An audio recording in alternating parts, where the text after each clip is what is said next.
Good morning, नमस्ते. तुमच्या भेटीला पुन्हा आलेली आहे मी, म्हणजे तुमची लाडकी मैत्रीण ए फॉर अंजली. आणि आज आपण बघणार आहोत महाकोश एपिसोड नंबर 8. आणि आजच्या एपिसोडमध्ये आपण बघणार आहोत सेवानिवृत्त एम्प्लॉईची स्वग्राम प्रवास भत्ता देयक ऑनलाईन आणि ऑफलाईन पद्धतीने कसा तयार करायचा. व्हिडिओच्या शेवटी कोशागारामध्ये सादर करताना स्वग्राम प्रवास भत्ता देयकासोबत कोणते कोणते डॉक्युमेंट जोडायचे आहेत हे मी तुम्हाला सांगणार आहे. त्यासाठी आजचा हा व्हिडिओ शेवटपर्यंत स्किप न करता नक्की बघा. यासाठी तुम्हाला महाकोशमधील बिल पोर्टल या टॅबवर क्लिक करायचं आहे.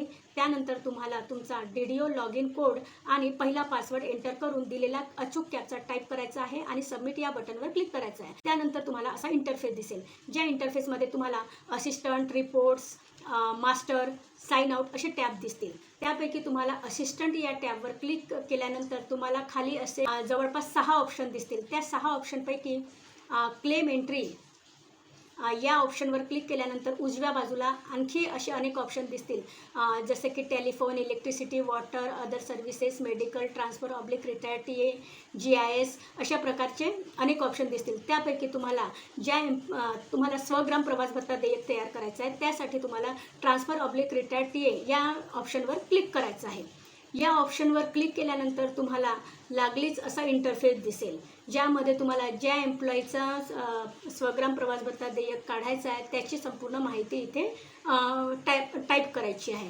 त्यासाठी तुम्हाला ग्रेड पे विचारेल. ग्रेड पे हा 6 पेला असतो, त्याच्यामुळे 6 पेचा ग्रेड पे अवेलेबल असेल तर येस या टॅबवर क्लिक करा. त्यानंतर त्यांनी तो स्वग्राम प्रवास भत्ता मिळण्यासाठी कोणत्या दिवशी अर्ज केला ती तारीख इथे क्लिक करा.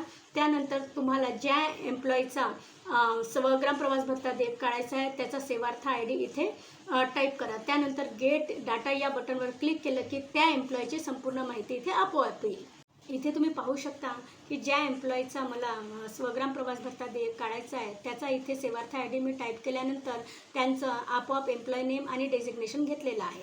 त्यानंतर खाली तुम्ही बघाल तर तुम्हाला पे कमिशन दिसेल. इथे पे कमिशन तुम्हाला 6 पे हेच सिलेक्ट करायचं आहे, कारण की 7 पेमध्ये अजून स्वग्राम प्रवास भत्ताविषयी काहीही अपडेट आलेली नाही. त्याच्यामुळे इथे 6 पे कमिशन सिलेक्ट करायचं.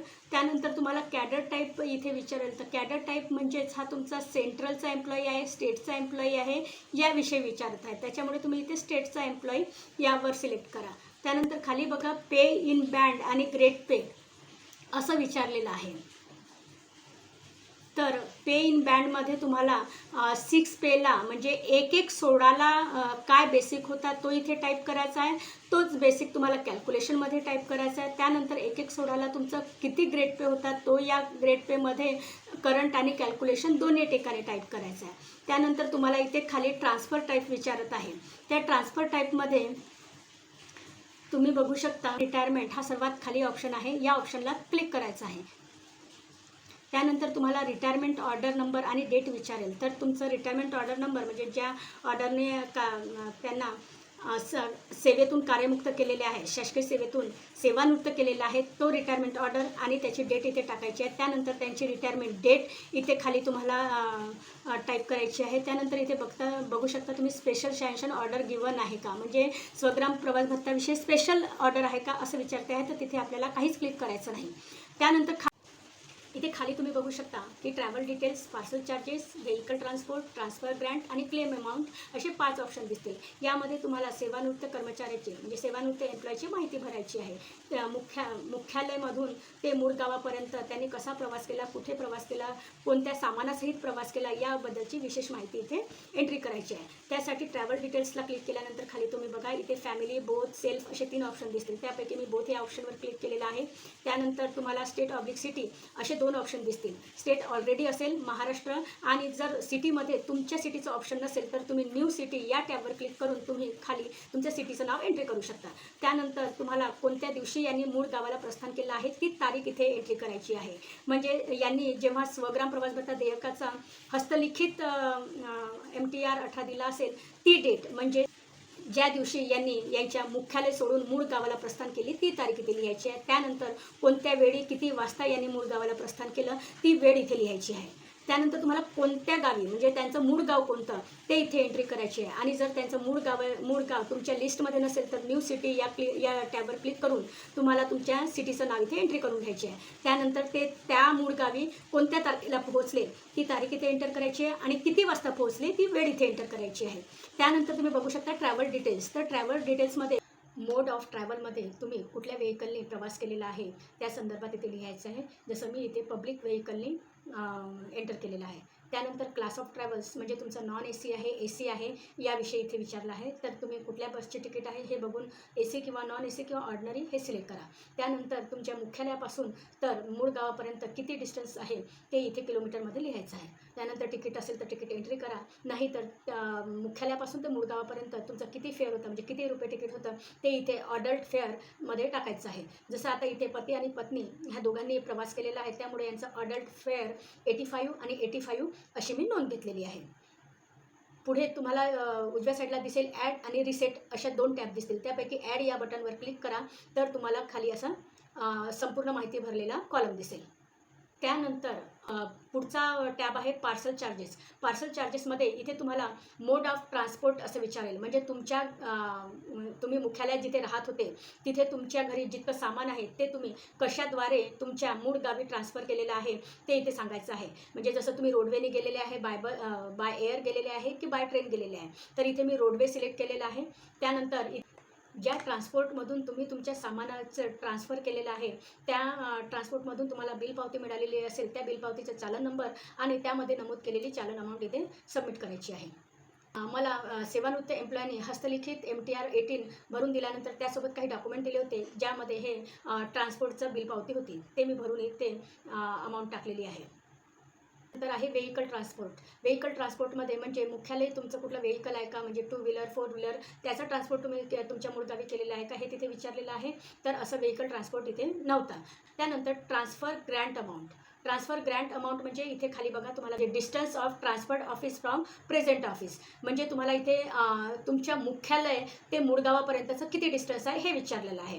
तर हे डिस्टन्स आहे 35 डिस्टन्स लिहिल्यानंतर तुम्ही इथे बघू शकता की ट्रान्सफर ग्रँट जी आहे ती आपोआप घेतलेली आहे. ही ट्रान्सफर ग्रँट शासनाकडून मंजूर झालेली असते. त्यानंतर तुम्ही क्लेम अमाऊंट या टॅबवर क्लिक केल्यानंतर तुम्हाला असा इंटरफेस दिसेल ज्यामध्ये तुम्हाला total travel charges, total parcel charges, total vehicle charges, total transfer Grant charges, claim amount, advance आणि टोटल क्लेम अमाऊंट आपोआप येईल.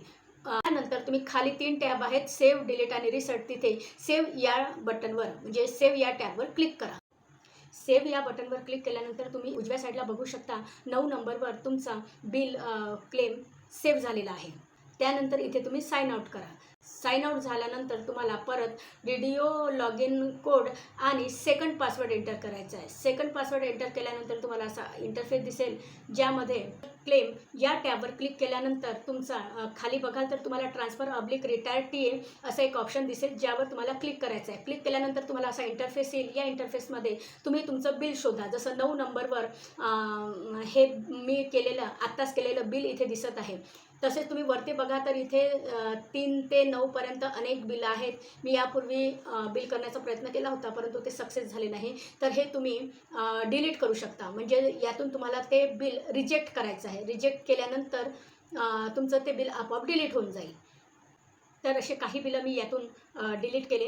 त्यानंतर 9 नंबरचा म्हणजे मी जो आत्ता बिल सबमिट केलेला आहे तो 9 नंबरवर क्लिक करा. क्लिक केल्यानंतर तुम्हाला असा इंटरफेस दिसेल. त्यामध्ये तुम्ही travel details, parcel charges, vehicle transport, transfer Grant आणि क्लेम अमाऊंट एकदा चेक करून घ्या. जर ती बरोबर असेल तर तुम्ही अप्रूव्ह या बटनवर क्लिक करा आणि तुमच्या बिलाला अप्रूव्ह करून घ्या. त्यानंतर साइन आउट करायचं आहे. साइन आउट केल्यानंतर तुम्हाला परत बिल पोर्टलमध्ये DDO लॉग इन कोड आणि पहिला पासवर्ड एंटर करायचा आहे. त्यानंतर परत तुम्हाला असा इंटरफेस दिसेल. त्या इंटरफेसमध्ये तुम्ही बघू शकता की सिलेक्ट डिटेल हेड म्हणजे MTR विचारलेलं आहे. त्यानंतर सी डिटेलमध्ये MTRमध्ये तुम्ही MTRला क्लिक करा. त्यानंतर तुमचा MTR 18 या ऑप्शनला क्लिक करा. त्यानंतर तुम्हाला इथे दिसेल तुमचा डोमेस्टिक ट्रॅव्हल एक्सपेन्स या ऑप्शनवर क्लिक करा. त्यानंतर 04 TA at the time of retirement या ऑप्शनवर क्लिक करा. या ऑप्शनवर क्लिक केल्यानंतर व्ह्यू डिटेल्स या टॅबवर क्लिक करा. तर तुम्हाला असा इंटरफेस दिसेल ज्यामध्ये तुम्ही केलेला केलेलं तुम्ही अप्रूव्ह केलेलं बिल इथे दिसेल. त्यानंतर तुमचं यापैकी कोणतं बिल आहे ते आधी एकदा चेक करा आणि त्या बिलावर क्लिक करून नेक्स्टचे बटन क्लिक करा.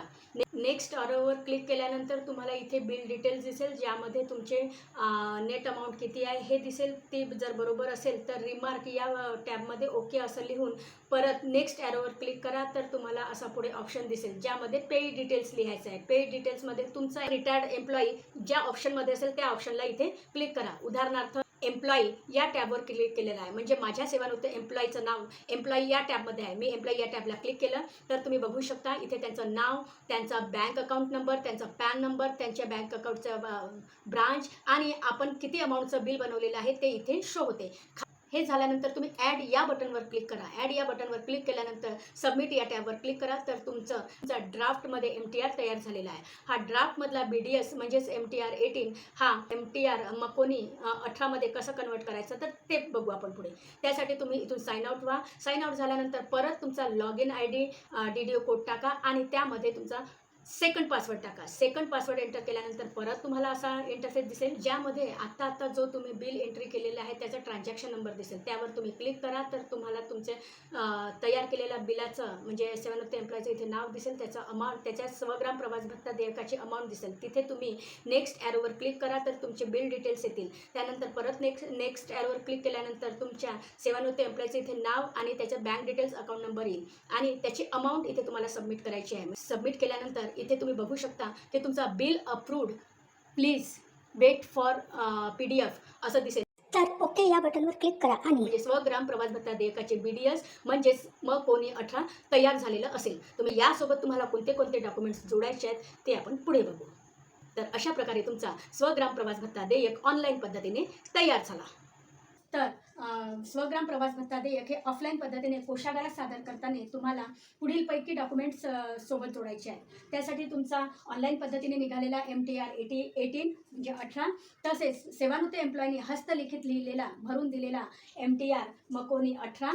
त्यानंतर तुमच्या सेवा पुस्तकाच्या पहिल्या पानाची झेरॉक्स, ज्यामध्ये तुमचं मूळ गाव नमूद करायचं आहे त्या पानाची झेरॉक्स, सेवानिवृत्त झालेल्याचा आदेश, महालेखाकाराकडून प्राप्त झालेला PPO पत्र, सेवा पुस्तकात तुमचे ॲन्युअल इन्क्रीमेंट म्हणजे वेतनवाढ नमूद केलेल्या सेवा पुस्तकाच्या पानाची झेरॉक्स, कुटुंबाचा तपशील केलेला प्रपत्र, त्या ट्रान्सपोर्टमधून तुम्ही तुमचं सामान मुख्यालयाकडून स्वग्राममध्ये मूळ गावी ट्रान्सपोर्ट केलेलं आहे त्या ट्रान्सपोर्टची बिल पावती, रेल्वे अधीक्षककडून प्राप्त झालेल्या दराचे प्रपत्र. अशा प्रकारचे एकूण 8 ते 10 डॉक्युमेंट्स सोबत तुम्हाला जोडायचे आहेत. तर अशा प्रकारे तुम्हाला ऑफलाईन पद्धतीने स्वग्राम प्रवास भत्ता देयक साक्षांकित केलेले छायांकित प्रतीसह तसेच कार्यालय प्रमुखाच्या स्वाक्षरीसह विविध प्रपत्र जोडून स्वग्राम प्रवास भत्ता देयक टोकनद्वारे कोषागारात सादर करायचे आहे. मी खात्रीशीर सांगते की तुमचं स्वग्राम प्रवास भत्ता देयक नक्कीच मंजूर होऊन येईल. आजचा हा व्हिडिओ तुम्हाला कसा वाटला कमेंट्स करून मला नक्की सांगा आणि या व्हिडिओबद्दल तसेच स्वग्राम प्रवास भत्ता देयकाबद्दल काही तुमच्या मनात प्रश्न असतील तर मला कमेंट्सद्वारे किंवा डायरेक्ट DMद्वारे नक्की विचारा. तुमच्या प्रत्येक प्रश्नांची उत्तरं देण्याचा मी नक्कीच प्रयत्न करेन.